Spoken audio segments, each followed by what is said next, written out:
Hello, friend. It is I, your servant, Randall. This is the 5th installment of a 5-part series where I had a long sit-down interview with Dr. Alan Keyes. 90 minutes, covering a wide variety of topics. Today is the final installment. I want to encourage you, when this program is over, to go, if you've missed any of the episodes, go to our website and watch the interview in its entirety. I also invite you to let your friends know about this show. Dr. Keyes has been involved in politics and has served as a U.S. ambassador, been a television show host. He's been around. And he, at almost age 65, has a lot to offer to us. And today is the final installment of what he offered in a 90-minute interview. I hope that you enjoy it, and I hope that you tell your friends about it. And I'm going to shock a lot of people, and maybe a lot of people dislike me when I say it. This is the number one obstacle. The number one obstacle to restoring the Declaration understanding in America is the Republican Party. Hold on. Yeah? Hold on. Jump back. Slap myself. The single greatest impediment. Right. To restoring the understanding of God that was there in the Declaration to the politics and way of life of the United States is the Republican Party. Explain it in 2 minutes. In 2 minutes. 3 minutes. Because everybody would expect me to say Obama. Obama's the enemy. No, let me say, let me finish what I'm saying. I just started something. No, you have to let me finish. I want to just say one thing and then you talk. Okay, go ahead.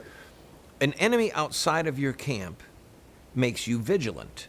An enemy in your camp makes you dead because he can cut your throat in the night, poison your food in the day. But what does that mean? The Republican Party. In other words, I'm echoing. You're just going ahead. You often do, and that's fine. But it's a gift. The point being that Obama is the enemy that we recognize as the enemy, right?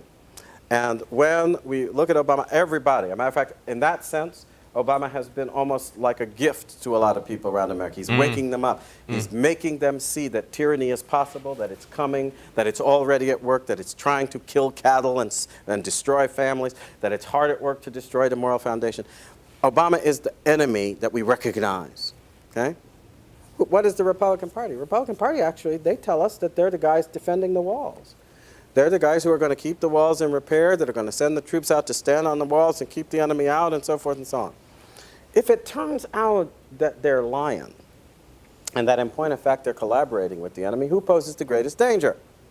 Because the people are all ready. They're all ready to do what's necessary, but if you put them under the guidance of people collaborating with the enemy, they're going to send you to the front gate when the enemy's at the back gate. They're going to tell you to eat this food when the enemy has poisoned it. Okay? And the Republican Party denotes itself as the party of the collaborators because it worships money. It worships money, it worships financial success, and it worships the power of material things. This is not what America was founded on, much to the lying screed that is out there amongst a lot of people. Okay? America was founded on an understanding of man's relationship with God for the sake of right and justice. And that was what Lincoln was about. And he even says in one of his most famous speeches, if all the wealth built up by the centuries of bondsman toil must be spent, okay, so that justice will be satisfied, then as it was said, 3,000 years ago, so still it must be said, the judgments of the Lord are true and righteous altogether. That was the founding president of the Republican Party. How far have we come from that to Karl money-worshipping Rove? How far have we come from that to Rand, freedom is God, libertarian Paul? Okay? No, God is God. And God rules. And by those rules, justice and right are established. And for the sake of those who choose to accept and follow justice and right, governments are instituted among men deriving their just powers from the consent of those who are governed by the laws of nature and nature's God, the righteous. Well, it's about time the righteous came together, but the Republicans are doing everything in their power to make sure that doesn't happen. They're doing everything in their power to intimidate, to strike fear into the heart of, to make bashful, to lure and seduce away from God those who profess to be in the primacy of their existence, focused on God's will. So what do we do?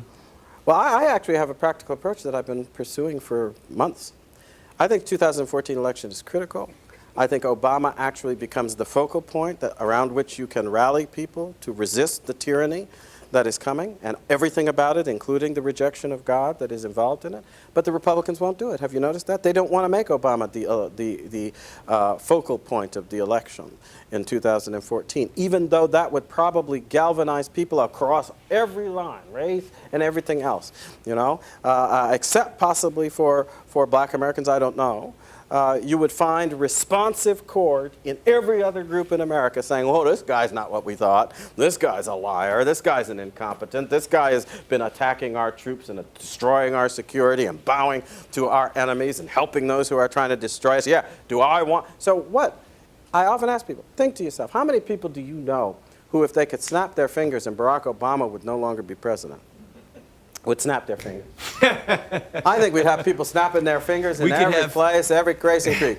Now, hold on. Sounds like so a there is a way, cafe. there is a peaceful way that doesn't require violence and bullets and mob demonstrations like over there in the Arab world. All these people talking about we need an Arab Spring. I am not an Arab. I don't need an Arab anything.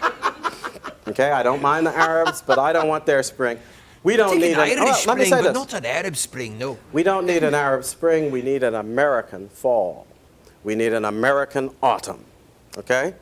In America, autumn means go to the polls and vote.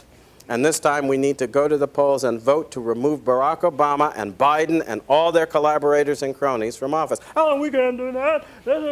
We vote for Congress. No, put the right Congress in, guess what you get? A Congress that will impeach and remove Barack Obama as the Constitution allows for at any stage in his tenure. Okay, make that the focus, and I'm doing it.